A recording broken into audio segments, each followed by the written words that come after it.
Michael Kirby, and in this video I'm going to be reviewing this tuba that I've had for about a week. So yeah, without further ado, please enjoy my review video of the Mack Brass 410 Double C tuba. Alright, so we'll start with some basic design aspects of the instrument. It's nearly an exact copy of a Miraphone 186. Some people I've talked to have said that, like, if I ever need a part for this horn, which is the Mack Brass, I could order a Miraphone part and it'll fit just fine, you know. Like if I ever need a new first valve slide, or if I ever need, you know, a fifth valve slide, or if I ever need new rotor paddles, Miraphone parts will fit, I guess. So I can't attest to whether or not that's true. I haven't had the horn long enough to break it, and I definitely haven't had the horn for long enough to order a part and have it arrive from Germany. So there's that.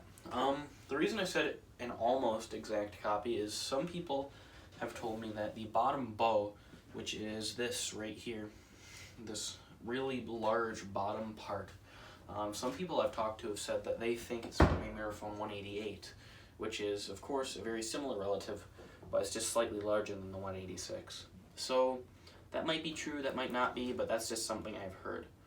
So past that, I've thrown a couple numbers at you, you know, the 186, the 188, but if you're not familiar with what that is, it's just a company called Miraphone produced a tuba called the Miraphone 186, and it's been a very popular model for quite a few years.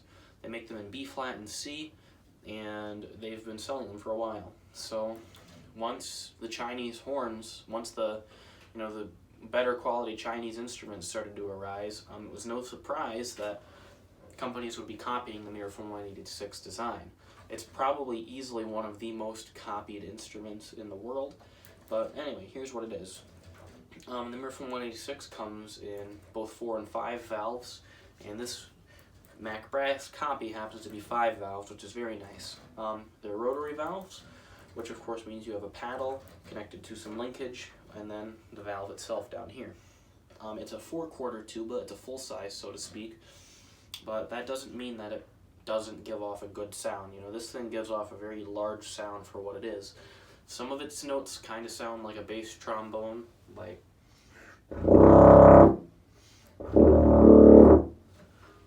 those notes kind of start to sound a little bit like a bass trombone, but I really just think that's because of this bell flare right here, this bell throat, the flare. But that's it. So the basic design of this tuba is one that's had 50 or 60 years to be perfected, and you know, everybody loves it. There are quite a few professionals who recommend the Miraphone 186 or its many copies as a first tuba to many people. So it's no surprise that I ended up with one. Alright, we're next going to be talking about intonation of the horn, so bear with me here. I'd like to point out I'm not using a mouthpiece that came with it. This is a Canadian brass Arnold Jacobs Heritage model mouthpiece. The mouthpiece that came with this horn was one that I feel probably fits the horn really well, but it's just not one that I liked. It was a little bowl-shaped. I believe it was a copy of a Bach 24AW, which is a pretty infamous mouthpiece, you know. If you talk to a tuba player in high school, there's a good chance they're playing on one of those. They're either playing on, you know, probably a Bach 24AW or maybe a Kahn Hellberg. That's not always true, but they're common mouthpieces. And when I blew it through this horn a little bit, I didn't like it as much as I like this, but I think it worked really well. So anyway, like I said, we're going to talk about intonation now. So this horn slots really well. All of the notes that are generally out of tune on brass instruments are out of tune on this. So, you know, the pedal, the first partial, you know, the pedal C on this tuba, it's pretty well in tune. I have to say, I think it's a little sharp compared to the octave above. But part of that might be because I normally don't play or contrabass tubas, you know, B flat or C tubas. I've spent most of my time on E flat tuba. But anyway,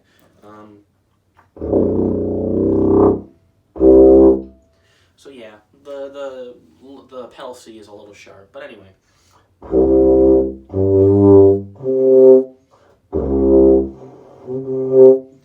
Those are pretty well in tune. Those octaves why. You know, the E right above that high C,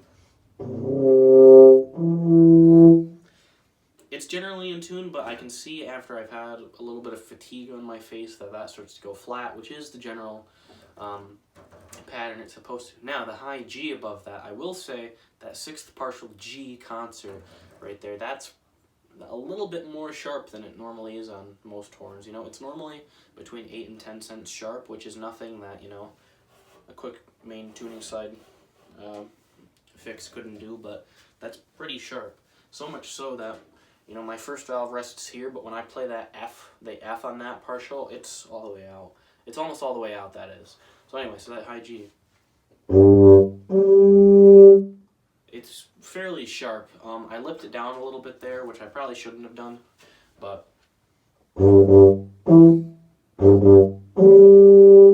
it's pretty sharp.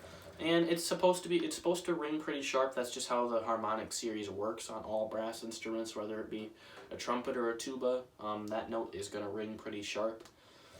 But anyway, so the weird B flat 7th partial right above that, the really flat note, that's of course flat. I've never found a horn where that was once in tune. Never once. So anyway.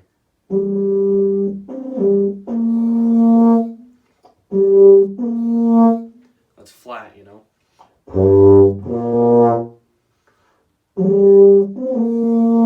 And it's supposed to be, but whatever. And then the high C on this horn is pretty good. I won't lie, the intonation's not bad on that high C.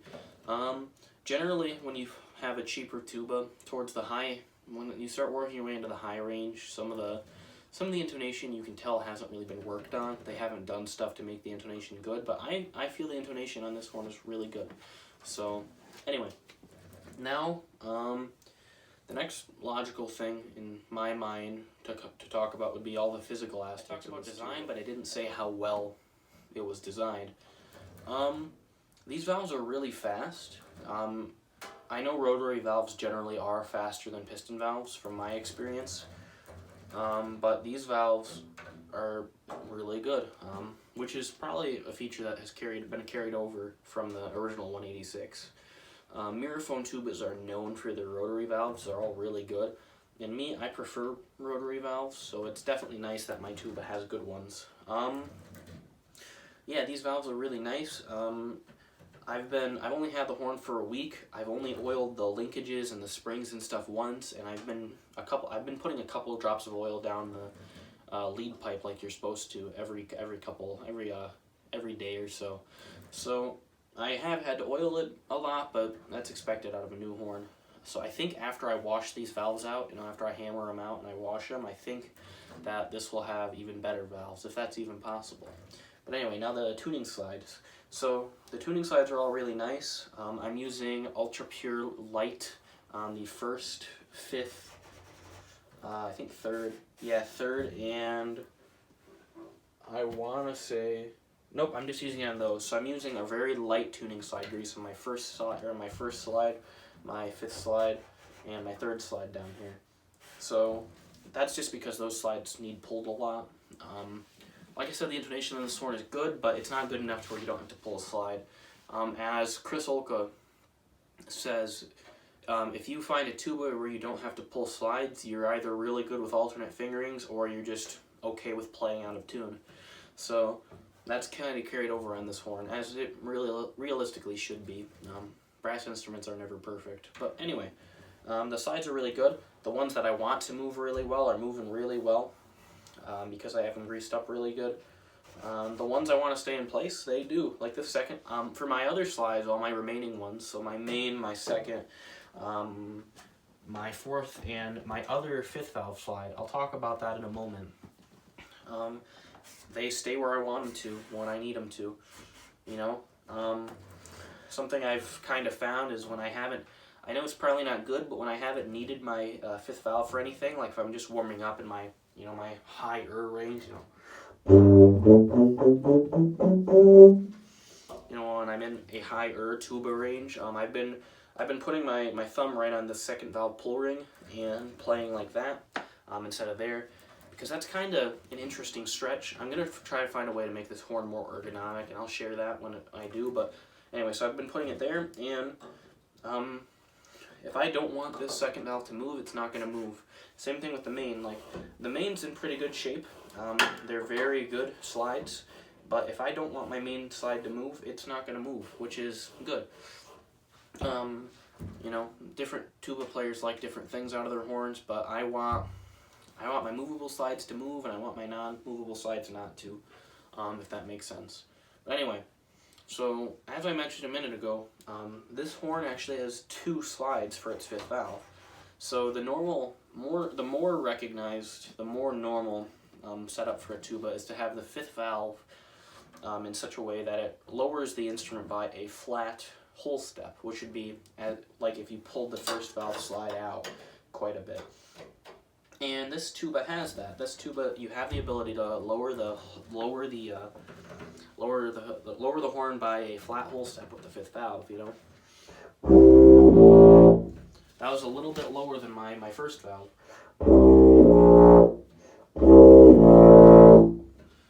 You know, but what's interesting is if I flip this horn around, I've actually got 2 5th valve tuning slides. I've got this one, of course, and I know it's for the 5th valve because it's connected right there and it's in the loop. And also, this is bad, don't do this, but if I pull it without pushing the valve, I get the pop and I push the valve down. So, conversely, I know that this is also a 5th valve slide because the same thing happens. Watch. And when I push my 5th valve slide, it happens. So, this horn has 2 5th valve slides, which essentially means I can set it up in the common way, which is my flat whole step that I was talking about.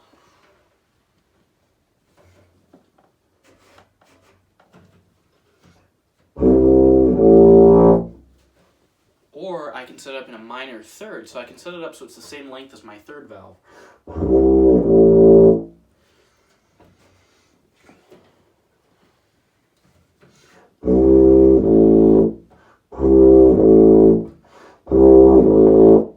Now, a couple tuba players I know do this. A good example would be Marty Erickson. He plays an E-flat tuba, and he has his valves set up so that the 5th valve lowers it by a minor 3rd.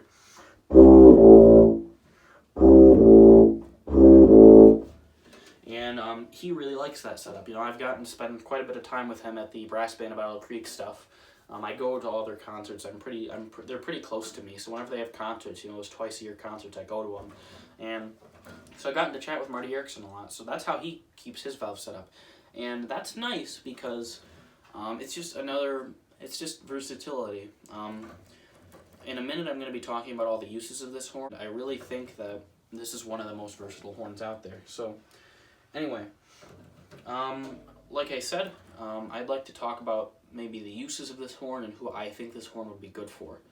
So as far as uses go, this horn puts out a pretty big sound when you want it to. I'm using this in my school's concert band at the moment, and it's perfect for that. You know, I'm the only tuba player in the band, and we don't really have that many low voices. We have a bass clarinet, we have a bari sax, and that's about all our other low voices. You know, we have a trombone and a euphonium as well, but you know, they play in kind of the tenor range. The only other more bassy instruments we have are those two, and really those also play in kind of a hybrid tenor baritone range. So I am the only bass / contrabass voice in my band, and this tuba is really holding that up pretty well. You know, if I want it to sound big, it will. Oh, I forgot to put my 5th valve slide back to normal. But like I said, anyway, if I want this thing to sound really big, it definitely can.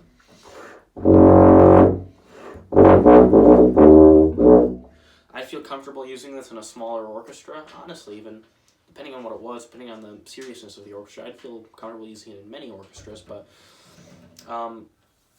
it sounds dark when I need it to. On the other end of the spectrum, I'm going to be using this in my brass quintet.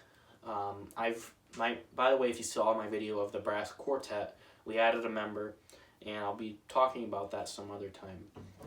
But anyway, my brass quintet will have me using this tuba in it, which is a pretty broad spectrum. You know, I go to a small school. We have a 30-person concert band, but you know, my little 5-person brass quintet, this horn's gonna work just fine.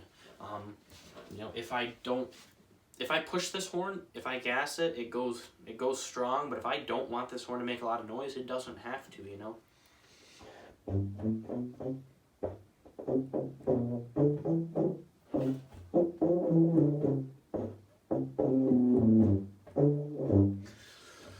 And that's really what you want for quintet, you know. There's not really a lot of stuff in, at least the quintet music I play, where the tuba has to, you know. We don't have to do that. In quintet, a lot of your playing is going to be really, really light, and it's really just not going to need, you're not going to need a big 6-quarter tuba to do it, you know. A lot of people play 4-quarter C tubas, and even more people play small F tubas or E flat tubas. So anyway, what I was trying to say by that whole 3 or 4 minute spiel is that this is a very versatile instrument. I'm using it in concert band, and I'm going to be using it for some pet band stuff coming up, just because I want to. I'm going to be using it in my quintet, and coming up, I'm going to be using it in a brass band, and really, whenever I get a call to play bass, or excuse me, contrabass tuba in the next few months, and probably the next few years, I'm going to be showing up on this horn. And that really takes a lot for me to say, because if I wanted to, this horn's a week old. I still have time to return it and buy a new one, and just the fact that I'm not going to really speaks numbers about this. But anyway, I'm now going to be talking about what I think this horn is useful for. There's a lot of, as I said, there's a lot of uses for this horn, but I'd like to say who I think should buy it. I think this is a really good horn for anybody in my position, which is a high school student who wants to go study music that would like to play a C tuba. It's definitely nice, C tuba that is. I'll probably make a video about it in the future, why you should play C tuba, but or why it might be good for you. I don't want to say you should, but it's just a really good horn if you're looking to delve into the realm of C tuba and just get those fingerings under your belt. And especially if you have X amount of money to spend on a tuba, and you don't want to spend it all on a tuba, if that makes sense, you know. I also think this would be good for anybody who already plays C tuba and would like either a smaller option or would like just another option. You know, if you have a real Miraphone 186 and you want something you could bring, you could bring in the car while you're, if you want something that's just versatile and is easy to transport, this would be a good option, you know. It fills the back of an SUV quite nicely. It's a tuba. It's going to be big, but I really think this would be a good horn for somebody who just wants something to bring around. You know, maybe your brass quintet's going on tour and you don't want to bring your main horn. So the third group of people I think this horn would really, really be useful for would be the average college student, you know. Regardless of whether you play B-flat tuba, or excuse me, C tuba or not, I really feel that if you're in college and you want a 5-valve instrument and you would like to try C tuba and you don't want to spend all that much money, this is a really good option. This thing was $2,200 shipped to my house from Virginia to Michigan. It's a very good deal. It's a very good instrument, and really, like I said, if you're anybody who wants a nice tuba and doesn't want to spend a lot of money, this would be an amazing option. You know, it's almost $1,000 cheaper than the Wessex equivalent, and it's like $600 or $700 cheaper than the Dillon music equivalent, and it's really essentially the same horn. So, like I said, this is, I think, a good horn for anybody who wants a C tuba, who wants a cheap tuba, who wants a tuba at all. So, yeah, that's what I've got to say about this. If you have any questions, just leave them in the comments, and I'll get back to you as soon as I can. But to close this video, I'm just going to be playing a short selection from the Arbin's Carnival of Venice.